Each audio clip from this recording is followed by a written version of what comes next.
pouco dessa arte de gerir um negócio, gerir uma empresa.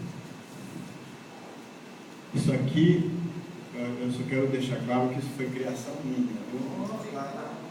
Não, por isso eu tentei juntar a pastoral do empreendedor com a imagem da igreja, a torre da igreja, e mais o símbolo da pastoral da paróquia, né? Paróquia Nossa Senhora da Luz.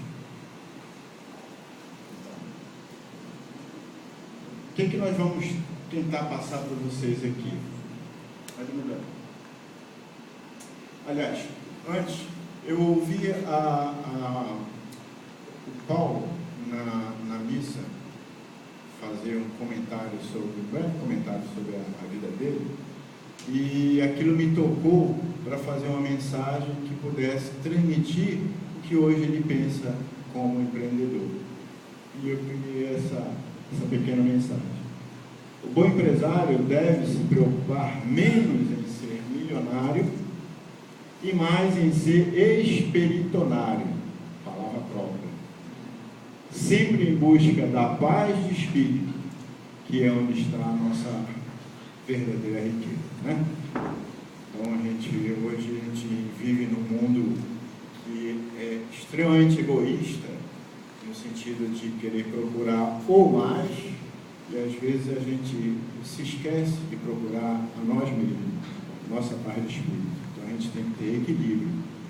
Eu já passei, a experiência do Paulo também, quem ouviu sabe, tal como ele, eu já passei por altos e baixos. Já estive lá no topo da minha carreira como profissional, no topo da minha carreira como empreendedor, já fui lá embaixo, pelo menos umas 2 ou 3 vezes. E hoje, já mais maduro, tanto como pessoa como como empresário, eu decidi optar por isso. Ter paz de espírito. Não procurar a riqueza material, mas procurar a riqueza interior, a riqueza espiritual.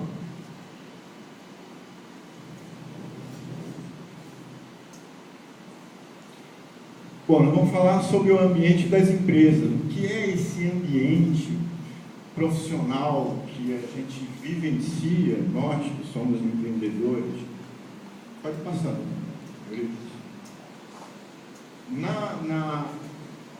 Na gestão de uma empresa, existe uma coisa que é muito importante, que poucos se dão conta, até pela própria complexidade que é esse tema, esse assunto.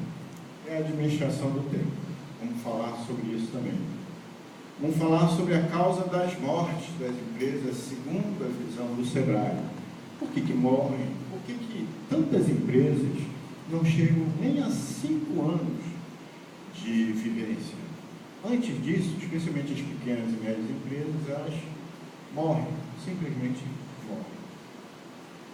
Vamos falar sobre a opção da gestão da empresa. Vou falar com vocês aqui quais são as opções que nós temos para gerir uma empresa. Basicamente 3 opções. Essas 3 a gente vai devagar aqui. E finalmente a parte mais prática, que é uma grande dificuldade que existe hoje nas empresas. Como gerir uma empresa através do seu caixa, através do seu fluxo de caixa? O que é fluxo de caixa? Qual a diferença do fluxo de caixa e da gestão econômica? Como elaborar um fluxo de caixa? Eu vou tentar ensinar vocês aqui a elaborar um fluxo de caixa. Daqui, ao sair daqui, vocês já têm até habilidades para fazer isso. Viu? Será que eu vou conseguir? Pode passar, Luiz. Depois de ensiná-los a elaborar fluxo de caixa, a gerir a sua empresa com base no caixa, eu vou falar sobre os 7 mandamentos. 7 mandamentos do bom empresário. Quais são esses 7 mandamentos? Quais são as medidas para a melhoria da gestão de custo e fluxo de caixa? Algumas medidas assim bem relevantes dentre todas que existem, eu vou colocar aqui para vocês. E finalmente, 4 motivos para vocês manterem os recursos de vocês em caixa. Um pouco de recurso em caixa. Começando sobre o ambiente da empresa. Qual é o novo desafio organizacional que os empreendedores, sejam eles pequenos, médios, grandes, e os micros, né, como são chamados, MEI, microempresários, também podem se arrolar nesse critério. Primeiro, a velocidade. Hoje em dia a gente vive uma velocidade impressionante sob o ponto de vista profissional e empresarial. Você tem que fazer várias coisas ao mesmo tempo, às vezes.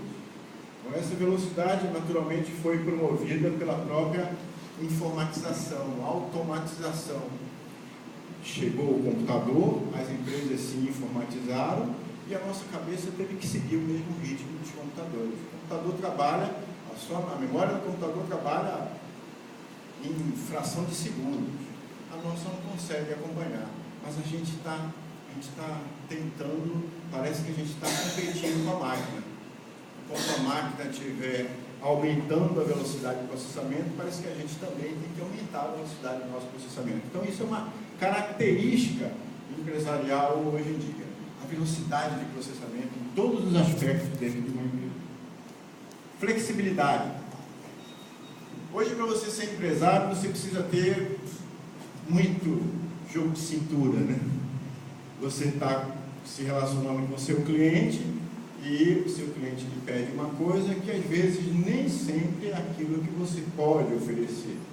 Mas aí você pensa, poxa, eu não posso oferecer isso, mas vou ter que me virar para oferecer, senão eu vou perder esse cliente. Então, o jogo de cintura, a flexibilidade é uma exigência constante, especialmente do nosso cliente para nós, que fornecemos o serviço, que fornecemos a matéria-prima para aquele cliente. Dentro da organização também, a relação com os colaboradores, você tem que ter jogo de cintura para se relacionar com esses colaboradores, porque os colaboradores muitas das vezes estão ali lhe pressionando por aumento, por melhores condições, e nem sempre você tem como oferecer essas expectativas que os colaboradores querem. Flexibilidade com o governo. O governo é o nosso sócio indireto, né? Aliás, é o principal dos sócios de uma empresa, é o majoritário, e o dele vem primeiro do que o nosso. Mas, nesse sentido, você tem que ter certa flexibilidade. Por quê? Porque nem sempre você pode pagar os impostos. Você não vai deixar de pagar um colaborador, você não vai deixar de pagar a pessoa que está ali lhe ajudando, o seu empregado, em primeiro lugar os impostos do governo e em segundo lugar o seu colaborador. Você tem que dar prioridade ao seu colaborador, porque é ele que está ali do seu lado. Então, a flexibilidade no sentido de você saber gerir esse não pagamento do imposto. Você não é obrigado a pagar o imposto, mas você não pode deixar de pagá-lo.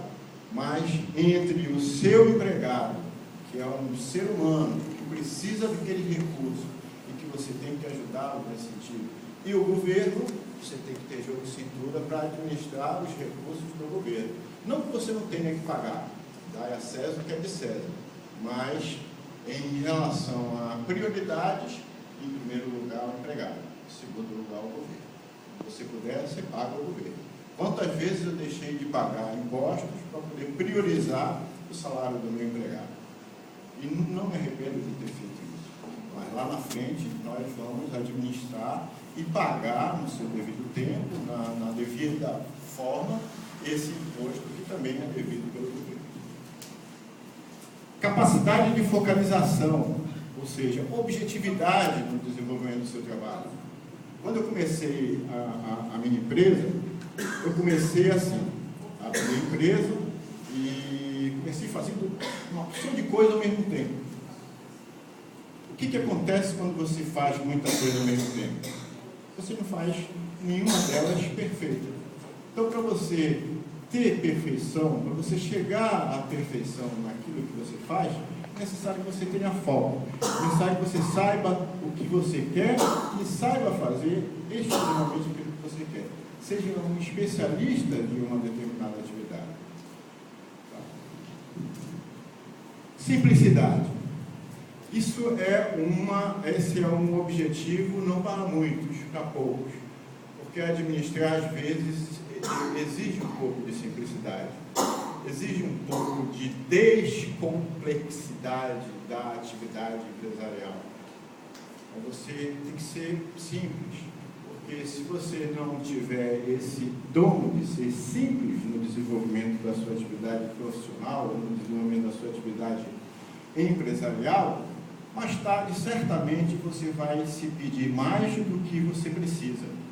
E aí, pedindo mais do que você precisa, você vai deixar de atender aqueles que estão precisando de alguma coisa. Então, você tem que ter simplicidade para você não transformar a sua vida profissional, a sua vida empresarial, numa corrida desenfreada para o ter e esquecer o ser. Hoje as organizações funcionam basicamente com esse paradigma, né?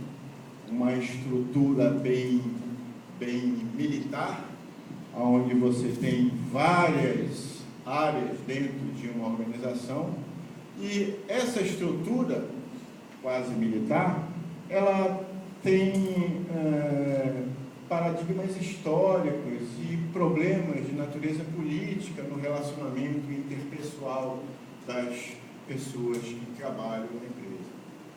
O que a gente propõe? Uma quebra de paradigma. É preciso que a gente comece a quebrar esses paradigmas.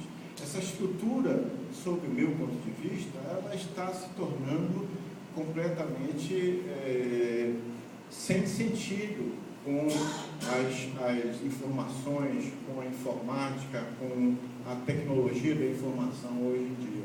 Então é necessário que a gente simplifique um pouco essa estrutura organizacional e passe a ter uma estrutura onde nós teremos os gestores da empresa e seus blocos de gestão. Gestão de produção, gestão de recursos, gestão de apoio. Com isso você quebra um pouco aquele ambiente político que existe dentro de uma empresa. Eu tenho um cliente lá em Lauro de Freitas e ele está passando, ela aliás, né, uma senhora que é a dona da empresa, está passando por alguns problemas exatamente dentro dessa característica, problemas de estrutura dela. Ela não consegue quebrar o paradigma da estrutura que ela montou dentro da empresa dela. Então fica aquela estrutura grande, cheio de chefes e uma relação interpessoal complexa de políticas de um querendo ser melhor que o outro.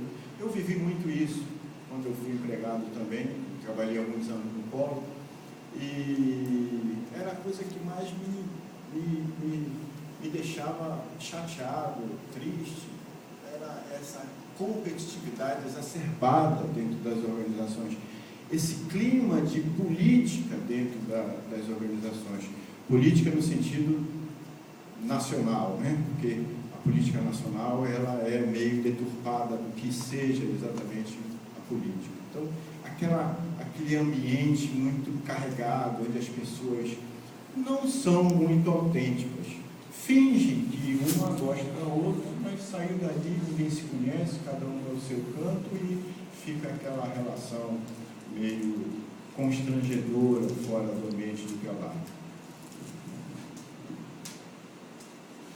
Ambiente de trabalho esse que nós temos a seguinte concepção: a empresa que tem como objetivo o lucro este para gerir a própria empresa e para remunerar os sócios. Esse lucro, essa receita que sobra, pode ser aplicada em oportunidades extras que, existindo, vão ser revertidas para a própria empresa. E aí nós temos esse círculo vicioso envolvendo o ambiente empresarial de uma forma geral. Administrar o tempo, só um minutinho, só isso. Eu vou mexer um pouco aqui com os brios de vocês. Você sabe administrar seu tempo dentro da sua empresa? Você sabe administrar o seu tempo dentro de si mesmo? Vou fazer algumas perguntas aqui, vocês se respondem